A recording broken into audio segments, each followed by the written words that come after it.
Hello and welcome to JK civil services. In this topic हम आज करेंगे fundamental rights. ठीक है, देखिए फंडामेंटल राइट्स नाम से ही पता चलता है। Fundamental means something, we are talking about something जो बेसिक है, बहुत ही बेसिक।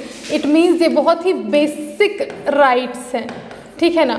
फंडामेंटल बेसिक राइट्स हैं, बुनियादी कुछ हक हैं जो हमें हमारे किसने दिए हैं, कॉन्स्टिट्यूशन ने हमें ये दिए हैं।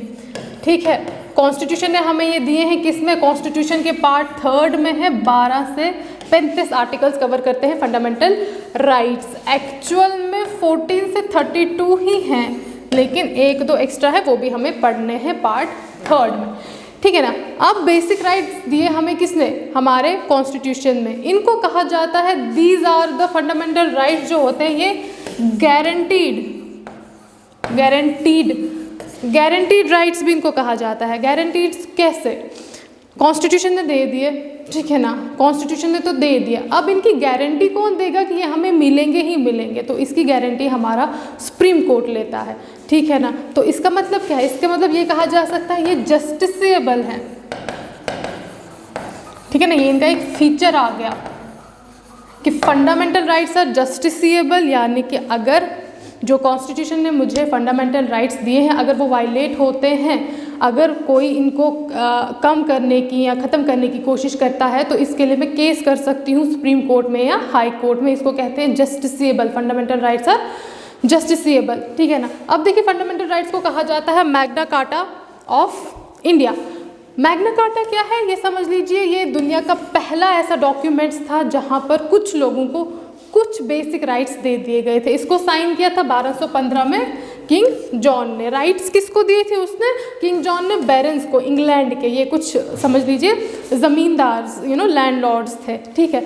तो इनको आर्टिकल, ये पार्ट 3 को कहा जाता है, इंडियन कॉन्स्टिट्यूशन के पार्ट 3 को कहा जाता है मैग्ना कार्टा।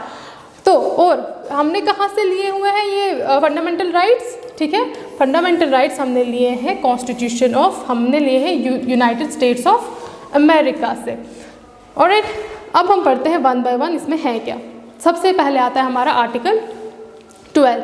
आर्टिकल 12 में डिफाइन की गई है स्टेट। देखिए अभी तक हमारे लिए स्टेट क्या थी, ठीक है ना।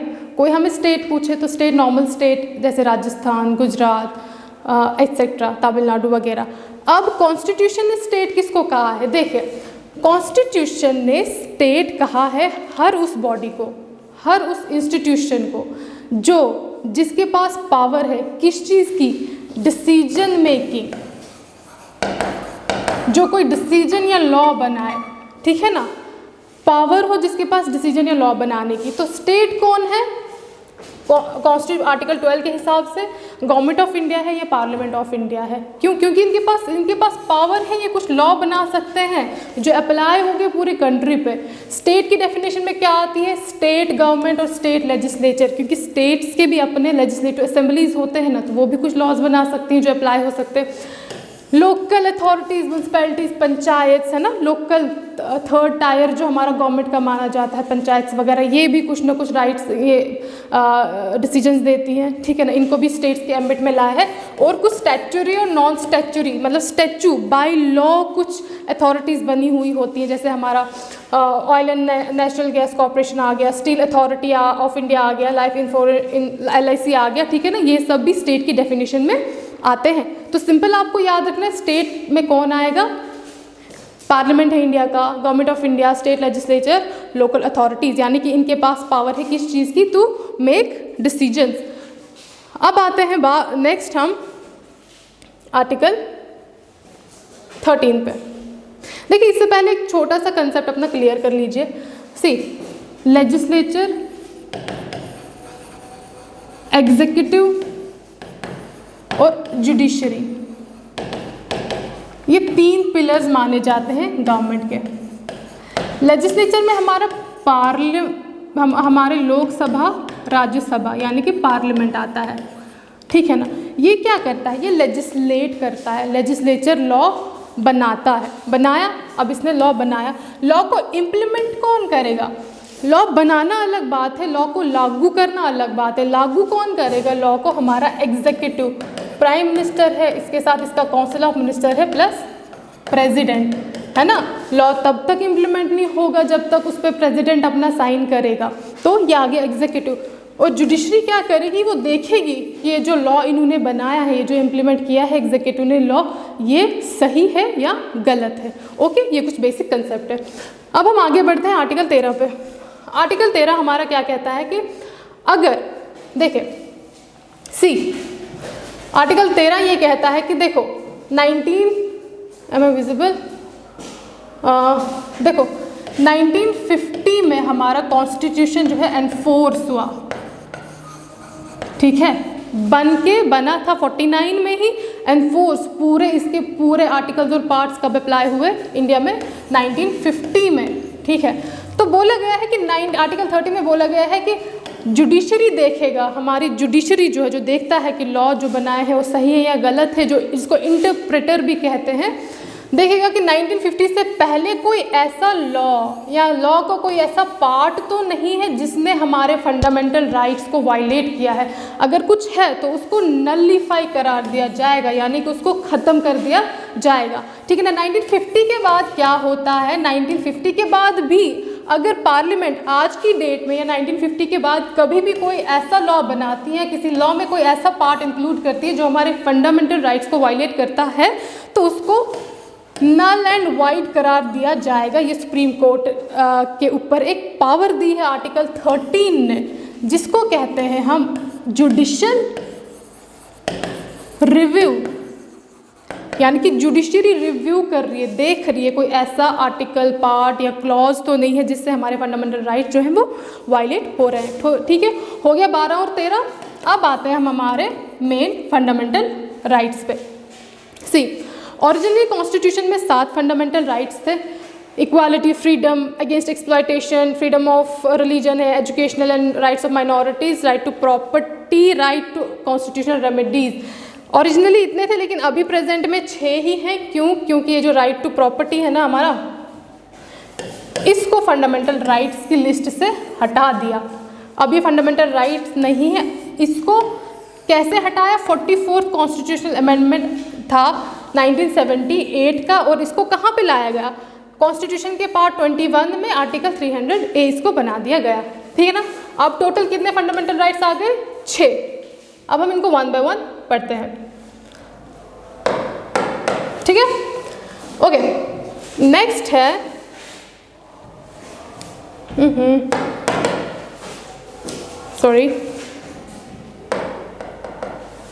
नेक्स्ट है हमारा आर्टिकल 14।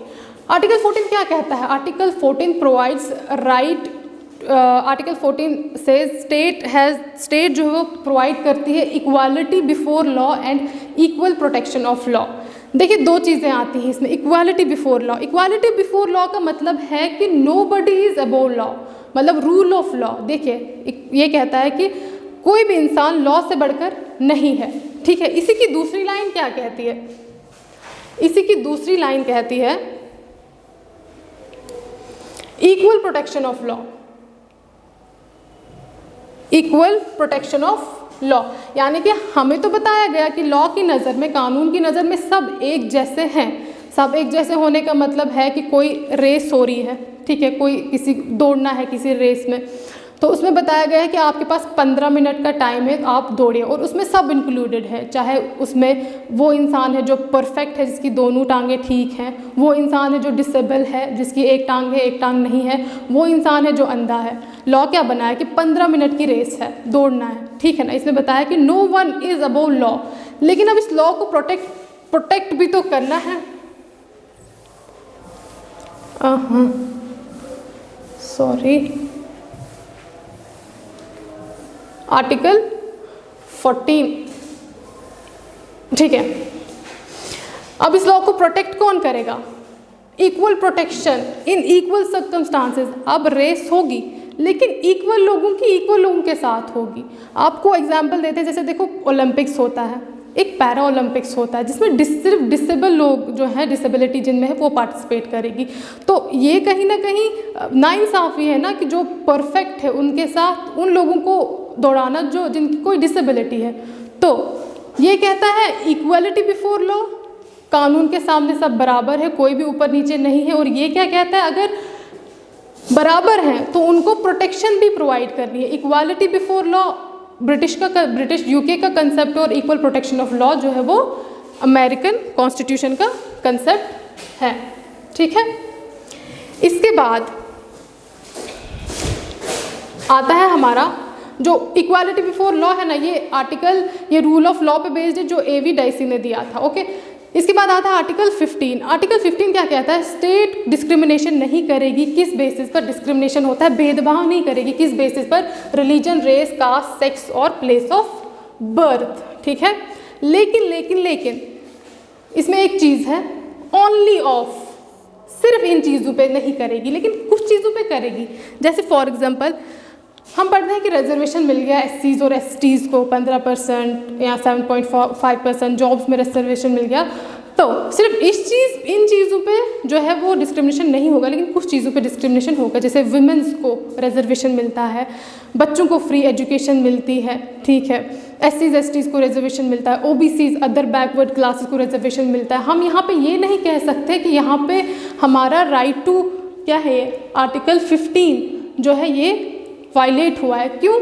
क्योंकि ये जो लोग हैं ये निचले, इनको रिजर्वेशन की ज़रूरत है ताकि इनको इक्वालिटी पे लाया जाए, ताकि इनमें इक्वालिटी लाई जाए। तो सेंट्रल गवर्नमेंट या कोई भी गवर्नमेंट इनको हेल्प करती है टू पुश देम, ताकि ये इक्वल रहें, सोसाइटी हमारी इक्वल हो जाए।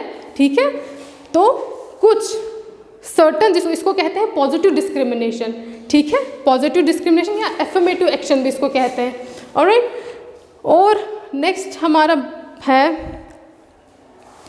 देखिए 93rd कॉन्स्टिट्यूशन अमेंडमेंट 2005 का जो आया था, इसमें 27% रिजर्वेशन लाई थी अदर बैकवर्ड क्लासेस के लिए। अदर बैकवर्ड क्लासेस कौन है हमारी? जिसमें वो कास्ट आती हैं, वो जातियाँ आती हैं जो एजुकेशनली और सोशली बैकवर्ड हैं। इसके बाद आता है 10% रिजर्वेशन दी गई EWS को। ये हमारी रिसेंट 2019 में आई थी ये अमेंडमेंट, ठीक है ना, 103rd अमेंडमेंट है ये, जिससे 10% रिजर्वेशन दे दी। किसको? अपर क्लासेस की, जो अपर क्लासेस में फाइनेंशियली जो वीक हैं, जो अपर क्लासेस में गरीब लोग हैं, उनको ये रिजर्वेशन मिली, लेकिन कहाँ? एजुकेशनल इंस्टीट्यूशन में।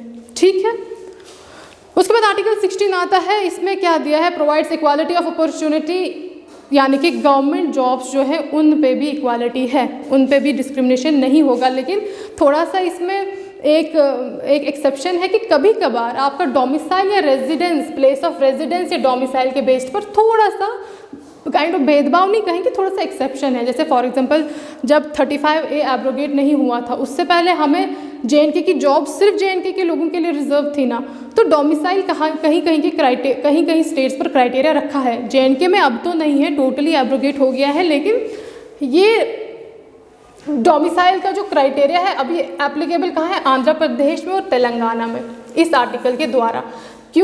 क्यों मिलेगा रेजिडेंस को? क्योंकि अगर उस स्टेट के जो वहाँ के जो नागरिक हैं उनको अगर प्रॉपरली, अगर वो वहाँ की जॉब्स में एडिक्वेटली अगर रिप्रेजेंटेड नहीं है, तो उनको ये बेनिफिट मिल सकता है। ठीक है ना, इसके साथ ही यहाँ पर भी जो 103rd अमेंडमेंट हमने ऊपर पढ़ी ना, 103rd अमेंडमेंट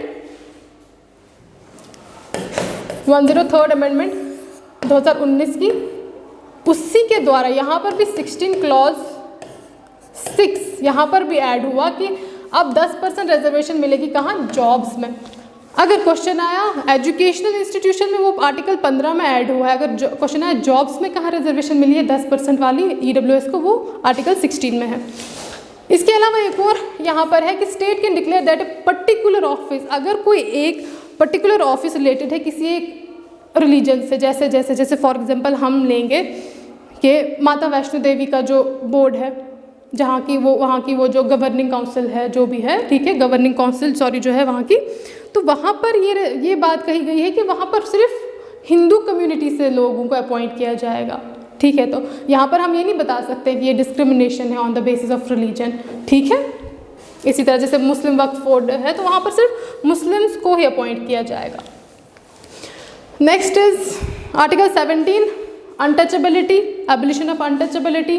ठीक है ना, it is an offence under, इसके लिए एक protection of civil rights act 1955 जो है वो पास किया। साथ ही साथ SC and ST prevention of atrocities, इनके साथ कोई भेदभाव, इनके साथ कोई एट्रोसिटीज़ ना हो, वो भी एक्ट जो है पास किया जाएगा। यानी कि अनटचेबिलिटी अगर कोई भी प्रैक्टिस करता है, ठीक है ना, किसी ने भी अनटचेबिलिटी प्रैक्टिस की, ये एक ऑफेंस है और सज़ा दी जाएगी किस एक्ट के द्वारा, protection of civil rights act 1955। अब आता है article 18 that is abolition of titles, ठीक है ना। टाइटल्स मिलते हैं ना, कोई महाराजा, महाराजा आदिराज, नवाब, बोला गया है, क्लियर कट मेंशन किया गया है, हम एबॉलिश करते हैं, फंडामेंटल राइट्स में बोला गया है कि एबॉलिश करते हैं हम टाइटल्स। लेकिन जो एकेडमिक और मिलिट्री टाइटल्स, एकेडमिक जैसे किसी ने अपनी MBBS की डिग्री कर ली तो उसके पीछे डॉक्टर लग गया नाम के पीछे, ये एलिजिबल है। नंबर 2 मिलिट्री टाइटल्स, कोई मेजर है, कोई कर्नल है, तो इनको रखा गया एम्बिट में।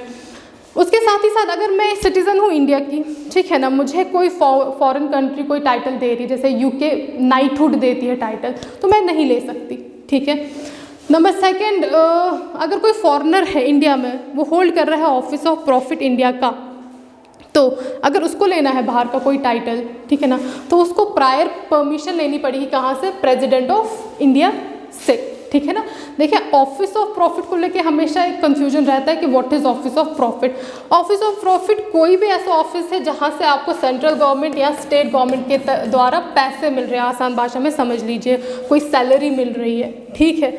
तो कहा जाता है, आगे आप पढ़ोगे, एक्सेप्शन है कि prime minister can't hold office of profit, MLA can't hold office of profit, बाकी MPs can't hold office of profit. इसका क्या मतलब है कि ये एट ए टाइम दो गवर्नमेंटल पोस्ट नहीं एक्वायर कर सकते हैं।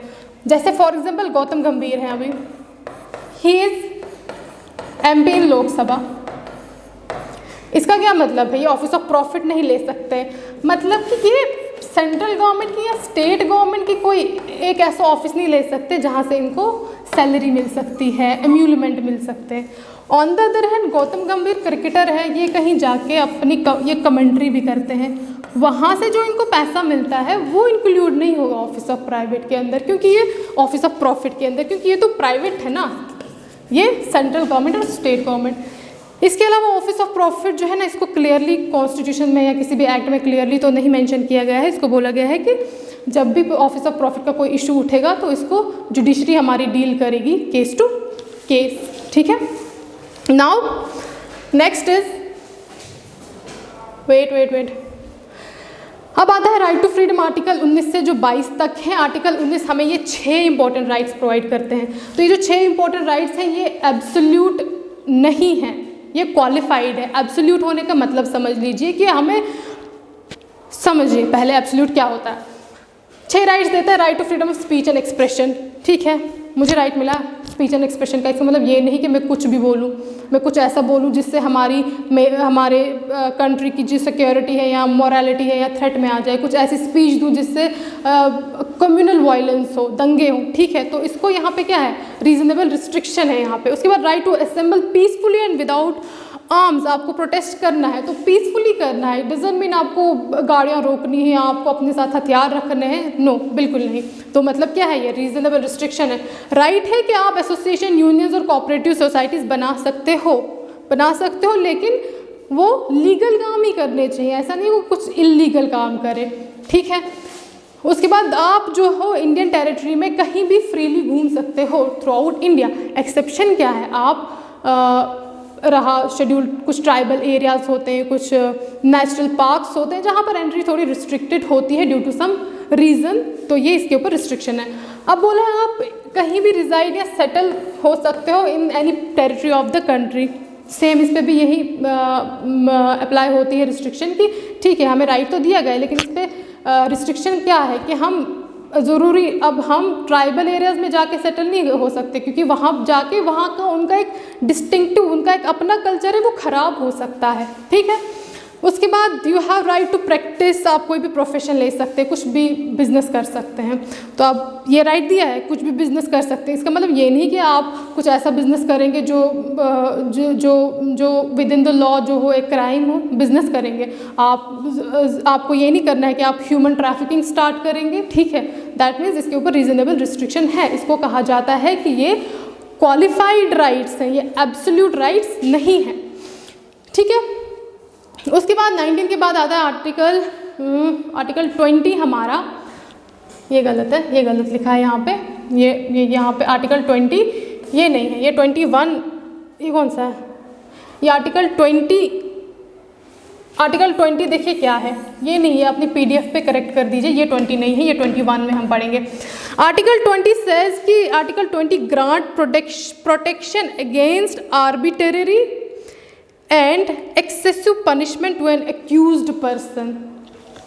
कौन? जिसको एक्यूज किया गया है, जिसको किसी पनिशमेंट की सज़ा मिली है, उनके लिए ये राइट बनाए गए हैं। देखो इसमें 3 चीज़ें हैं, किसी भी स्टैंडर्ड बुक पे देख लीजिए आर्टिकल 20, ठीक है ना, मैं समझा देती हूँ। उसमें 3 चीज़ें ऐड की गई हैं। नो, आर्टिकल 20 3 चीज़ें ऐड की हैं, यहाँ पे लिखती हूँ मैं। Number 1, no ex post facto law, मतलब आपने एक्स पोस्ट फैक्टो, एक्स का मतलब क्या होता है? पुराना, कुछ भी पुराना। कहा गया है कि आपने अगर कोई जुर्म आज की डेट में की, आपने फॉर एग्जांपल आज की डेट में इंडियन पार्लियामेंट ने एक लॉ बनाया कि अगर कोई मर्डर करता है तो उसको 20 साल की सज़ा मिलेगी। लेकिन अब आप, आज डेट है जैसे जनवरी 1, ठीक है ना, आज की डेट में लॉ बनाया गया कि 20 साल की सज़ा, लेकिन आपने मर्डर किया है, फॉर एग्जांपल, सच में नहीं, आपने मर्डर किया है 1 दिसंबर 2021 को, तब सज़ा थी कितनी? सिर्फ 10 साल। तो इसका मतलब ये नहीं है कि अब लॉ नया बना तो आपकी जो सज़ा है उसको इंक्रीज़ कर देंगे, ठीक है ना। इसको कहते हैं नो एक्सपोस्ट फैक्टर, यानी कि बैक डेट इफेक्ट हमें किसी भी लॉ को नहीं देना है, लेकिन किस जगह? सिर्फ क्रिमिनल केसेस में ये होगा, सिविल केसेस में नहीं। सिविल केसेस जैसे हमारे टैक्स से रिलेटेड, लैंड से रिलेटेड कोई केसेस हो, ठीक है ना, जैसे सिविल केसेस में इसको कहते हैं कि इनको रेट्रोस्पेक्टिव इफेक्ट मिलता है, ठीक है। एक्स पोस्ट फैक्टो मतलब सिविल केसेस में इनको रेट्रोस्पेक्टिव इफेक्ट मिलता है। रेट्रोस्पेक्टिव इफेक्ट का मतलब होता है back date effect. For example rule बनाया कि आज की डेट पे 1 जनवरी को रूल बनाया, जिसने टैक्स पे नहीं किया है वो पेनल्टी देगा। ये इसमें ये क्लॉज भी ऐड कर सकते हैं, जिसने दिसंबर 1 से टैक्स पे नहीं किया है वो पेनल्टी भी भरेगा। इसको क्या दिया? Retrospective effect, back date effect. तो क्रिमिनल केसेस में बैक डेट इफेक्ट नहीं मिलता है, सिविल केसेस में दे सकते हैं। उसके बाद इसका सेकंड, एक तो हमने पढ़ा no ex post facto law, second है इसका no double DOUBLE jeopardy. No double jeopardy का मतलब होता है कि आपको जो है एक ही जुर्म की 2 बार सज़ा नहीं मिल सकती। नंबर थर्ड है नो सेल्फ इंक्रिमिनेशन, यानी कि आपको अपने ही केस में खुद के अगेंस्ट गवाह नहीं माना जाएगा। फॉर एग्जांपल आपको पुलिस ने अरेस्ट कर लिया, किसी को पुलिस ने अरेस्ट कर लिया, रात भर इतनी पिटाई कर दी कि सुबह वो मजिस्ट्रेट के सामने जाके अपना जुर्म जो है कबूल करता है, लेकिन उसकी जो गवाही जो है ना, कोर्ट के सामने उसने जो गवाही दी अपनी जुर्म की, अगर चाहे उसने वो किया भी हो, उसको वैलिड नहीं माना जाएगा, ठीक है ना। ये हमारा आर्टिकल 20 हो गया। अब आता है हमारा आर्टिकल 21, ठीक है। आर्टिकल 21 कहता है right to life and personal liberty. Life और पर्सनल लिबर्टी एक्सेप्ट, मतलब पर्सनल लिबर्टी मतलब मुझे फ्रीडम है, ठीक है ना, पर्सनल फ्रीडम मुझे मिलना चाहिए, except according to procedure establish by law, ठीक है ना। स्टेट नहीं किसी को डिप्राइव कर सकती है लाइफ से, पर्सनल लिबर्टी से, लेकिन होता है ना, यहाँ से आगे का स्टेटमेंट समझिए, except according to procedure by law. लेकिन अगर यही दो चीज़ें कर्टेल की जाएंगी, कम की जाएगी लॉ के थ्रू, तो वैलिड है। अब हमें बोला कि लाइफ और पर्सनल लिबर्टी, फांसी तो दी जाती है, तो इसमें लाइफ ख़त्म नहीं हुई। पर्सनल लिबर्टी जेल में तो डाला जाता है, लिबर्टी ख़त्म नहीं हुई ना, लेकिन किसी ने जुर्म किया, लॉ के थ्रू कोर्ट की प्रोसीडिंग्स हुई, ठीक है, तो जाके ये हुआ, ठीक है ना। तो ये होता है इस पूरे स्टेटमेंट का मतलब। लेकिन होता क्या है, 1978 में एक केस आता है Maneka Gandhi versus Union of India. Maneka Gandhi ji का जो पासपोर्ट है वो जब्त किया जाता है। उस टाइम पे जनता गवर्नमेंट की सरकार होती है। उनको इंडिया से बाहर नहीं जाने दिया जाता है। ये केस कर देती है सुप्रीम कोर्ट में कि मेरा right to life and personal liberty जो है वो वायलेट हो रहा है। तो इसमें जब प्रोसीजर एस्टैब्लिश बाय लॉ था, ये यूके का कंसेप्ट है। इस केस के बाद एक चीज़ ऐड होती है, due process of law.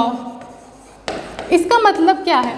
Procedure establish by law का ये था कि जुडिशरी जो है वो देखेगी कि लॉ के अंदर जो चीज़ें हैं वो अप्लाई करके जो है वो कर्टेलमेंट जो है, अगर कर्टेल हुआ भी किसी का ये राइट, वो सही तरीके से हुआ या गलत, सही हुआ या गलत हुआ, ठीक है ना। अब इन्होंने थोड़ा जुडिशरी का इंटरप्रिटेशन वाइड कर दिया, ठीक है। इससे क्या पता चला कि देखो ड्यू प्रोसेस ऑफ लॉ क्या है कि अब सुप्रीम कोर्ट देखेगी वो जो लॉ है वो क्या वो लॉ सही है या गलत है। पहले सिर्फ एप्लीकेशन ऑफ प्रोसीजर देखते थे कि हाँ लॉ के जो प्रोसीजर्स हैं वो अच्छे से अप्लाई हो रहे हैं कि नहीं, उसी के तहत सज़ा मिल रही है, उसी के तहत हमारा जो ये राइट है एब्रोगेट हो रहा है कि नहीं हो रहा है। लेकिन मेनका गांधी केस की जजमेंट के बाद एक तो ये सब राइट्स ऐड किए गए, right to life, live with human dignity, right to privacy, ये 2017 में ही इसकी सुप्रीम कोर्ट ने जजमेंट दी थी, राइट टू लिवलीहुड, और भी बहुत सारे हैं, ये किसी बुक से आप देख लीजिए, ठीक है ना। साथ ही साथ ड्यू प्रोसेस ऑफ लॉ के इंक्लूड कर दिया गया कि अब जो सुप्रीम कोर्ट है देखेगी कि क्या वो लॉ सही भी है या गलत है। पहले सिर्फ प्रोसीजर देखते थे, ठीक है। इसके बाद आता है हमारा आर्टिकल 21 जो है, हाँ इसमें एक अमेंडमेंट होती है 86 कॉन्स्टिट्यूशन अमेंडमेंट एक्ट ऑफ 2002। इससे जो आर्टिकल 21 ए क्योंकि अमेंडमेंट के द्वारा बाद में ऐड हुआ है। तो एक्ट क्या ऐड हुआ है कि 16 से 14 साल की उम्र के बच्चों को जो है एजुकेशन जो है वो 16 से 14 साल के बच्चों को फ्री मिलेगी। और साथ ही साथ 86 अमेंडमेंट से क्या क्या चेंजेस हुई हैं, एक्चुअल में 3 चेंजेस हुई, पढ़ते हम सिर्फ ये वाली हैं लेकिन एक्चुअल में 3 चेंजेस हुई हैं। एक तो ये ऐड हुआ है, दूसरा DPSP जो directive principles of state policies होती हैं, स्टेट कुछ डायरेक्टिव्स देती हैं स्टेट को, ठीक है ना। ये कुछ प्रिंसिपल्स हैं जो स्टेट को दिए जाते हैं ताकि स्टेट जो एक अच्छे तरीके से रूल कर सके। इसमें एक 45 के आर्टिकल को मॉडिफाई किया गया है। 45 का आर्टिकल पहले क्या कहता है कि education and early childhood care जो है 6 से 14 साल के बच्चों को जो है मिलनी चाहिए। क्या एजुकेशन और अर्ली चाइल्डहुड केयर, ये directive principle of state policy में बताया गया था। जब अमेंडमेंट हुई ये चीज़ इन्होंने फंडामेंटल राइट में अप्लाई कर दी, यानी कि 6 से 14 साल के बच्चों को फ्री कर दिया। ये बाद में क्यों ऐड किया गया अमेंडमेंट के द्वारा? क्योंकि जब हम आज़ाद हुए थे उस टाइम पे हम इकोनॉमिकली इतने रिच नहीं थे कि बेसिक एजुकेशन को फ्री कर देते, बाद में किया, ठीक है। ये हो गया फंडामेंटल राइट में, ये ऐड हो गया। अब DPSP में इसमें क्या मॉडिफिकेशन की, यहाँ पे क्या था एजुकेशन और अर्ली चाइल्डहुड केयर, ठीक है ना, 6 से 14, इसको चेंज कर दिया 0 से 6, प्रेजेंट का 0 से 6 फिर कर दिया। और एक फंडामेंटल ड्यूटी ऐड कर दी यार, 11 जो फंडामेंटल ड्यूटीज़ हैं 10 है टोटल। किस अमेंडमेंट के एक्ट के द्वारा फंडामेंटल ड्यूटीज़ आई है, या आप चेक करिए, this is homework for you. 10 से टोटल 11वीं जो ड्यूटी है वो ऐड हुई है, जिसमें बताया गया है कि ये जो है ड्यूटी है किसकी, पेरेंट्स की या गार्डियंस की, वो अपने बच्चों को स्कूल भेजें, ठीक है। फिर आता है आर्टिकल 22। आर्टिकल 22 प्रोटेक्शन देता है किन लोगों को जिनको अरेस्ट किया गया है, जिनको किसी कस्टडी में लिया गया है। देखिए जब भी किसी को अरेस्ट किया जाएगा तो आर्टिकल 22 जो है ये प्रोटेक्शन देता है किसको, जो अरेस्ट हुआ है, कि उसको इन्फॉर्म कर दिया जाए, बताया जाए कि हाँ मुझे किस ग्राउंड पे आपने, किस जुर्म में आपने मुझे अरेस्ट किया है। और जब मैं जैसे मुझे अरेस्ट किया तो मुझे राइट दिया है कॉन्स्टिट्यूशन ने कि मैं अपने लिए लॉयर निकाल सकूं। साथ ही साथ ये भी एक राइट है कि जब मुझे अरेस्ट किया गया विदिन 24 घंटे मुझे मजिस्ट्रेट के सामने पेश किया जाए, विदिन 24 घंटे। इन 24 घंटों में जर्नी का टाइम जो है ऐड नहीं होगा। जर्नी का टाइम मतलब क्या, जैसे मुझे अब मजिस्ट्रेट के पास ले जाना है पुलिस वालों ने, तो डिस्टेंस कवर करने में 10 घंटे लगते हैं, तो वो 10 घंटे इन 24 घंटे में ऐड नहीं होंगे। हाँ कभी कभार अगर कोई अरेस्ट हुआ, उसकी किस्मत ख़राब हुई, वो फ्राइडे के दिन अरेस्ट हो गया, बीच में सैटरडे संडे जो है वो छुट्टी है, तो वो मंडे को ही फिर उसके 24 घंटे गिनने शुरू हो जाएंगे, ठीक है। फिर प्यूनिटिव डिटेंशन क्या होता है, अगर किसी को कस्टडी में लिया गया तो मतलब किसी ने कोई जुर्म किया उसके बाद उसको कस्टडी में अगर लिया गया तो उसको कहते हैं प्यूनिटिव डिटेंशन, यानी कि कस्टडी में लिया जाता है, उसके बाद उसका ट्रायल होता है, जुडिशियल प्रोसीडिंग्स होती हैं, उसको कोर्ट के सामने पेश किया जाता है, उसके बाद उसको करार किया जाता है कि आप मुजरिम हो, तो उसके बाद उसको अरेस्ट करा जाता है। This is called पुनिटिव। दूसरा डिटेंशन होता है हमारे पास प्रिवेंटिव, यानी कि अभी मैंने जुर्म किया ही नहीं, अभी किसी ने जुर्म किया ही नहीं, जुर्म करने से पहले ही अरेस्ट कर लिया, तो ये एक प्रिवेंटिव मेजर होता है। जैसे फॉर एग्जांपल पता चला कि कल रैली है, कल कहीं पर रैली है, ठीक है, कल कहीं पर रैली है किसी भी जगह पे, तो देयर इज अ पर्सन कि इसकी कल स्पीच है, तो पता चला कि ये इसकी जो स्पीच है इसकी वजह से कुछ कम्युनल वायलेंस हो सकता है, थ्रेट हो सकती है कम्युनिटी की, ठीक है ना, तो इसके लिए इसको पहले ही अरेस्ट किया जाएगा। और डिटेंशन कितने साल तक का, कितने महीनों तक का एक्सीड कर सकते हैं, 3 महीनों तक का, तो इसको आगे 3 महीनों से ज़्यादा भी एक्सीड कर सकते हैं, लेकिन कैसे, अगर हाई कोर्ट जजेस का एक बोर्ड बनता है, वो अपनी रिकमेंडेशन एडवाइजरी देता है, तो इस हिसाब से उसको 3 महीने से ज़्यादा भी एक्सीड कर सकते हैं। और साथ ही साथ जिसको हमने प्रिवेंटिव डिटेंशन के तहत जिसको बंद किया है, उसको किस ग्राउंड्स पे क्यों बंद किया है वो रीज़न भी देना है। और इसके अलावा पार्लियामेंट के पास पावर है कि वो लॉ बना सकती है, वो जो टाइम पीरियड है 3 महीने से भी ज़्यादा बढ़ा सकती है, किसका, डिटेनी का, अंडर लॉ, ठीक है ना। अगर टाइम पीरियड बढ़ाना है तो इसकी पावर किसके पास है, पार्लियामेंट है, पार्लियामेंट उसके ऊपर कोई ना कोई लॉ बना सकती है। So that's all for today, thank you so much.